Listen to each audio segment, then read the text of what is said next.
said, you know what, I really don't know of a good name for this company. And so I can remember where I lived wasn't always the best neighborhood, but there's always graffiti on the wall. And one of these graffiti artists would always write Webhead on the wall, essentially Webhed, right? No A in head. And from there, that's where I got the idea to name the company Webhead. And we kept it Webhed, and that's how we started the company back in November of 1994.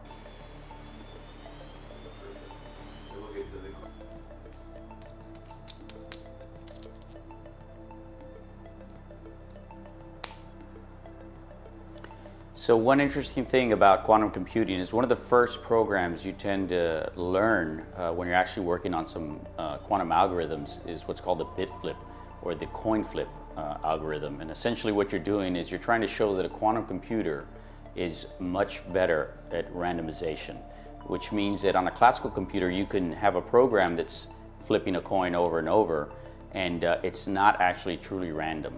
On a quantum computer, you can actually create randomness, true randomness.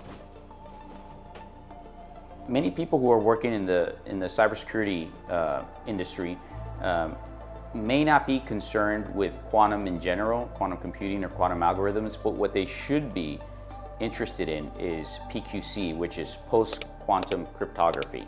Now, that's not necessarily a quantum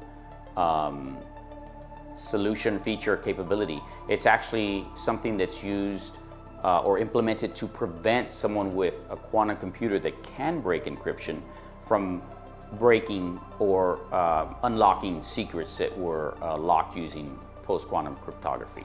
And so NIST has put out 4 algorithms or cryptographic algorithms that are used to prevent the unlocking of these secrets the day that quantum computers will be able to break current encryption. And that day is called Q day. So when Q day comes, essentially that means a quantum computer will have been developed that is capable of breaking actual encryption. Now that may take some time.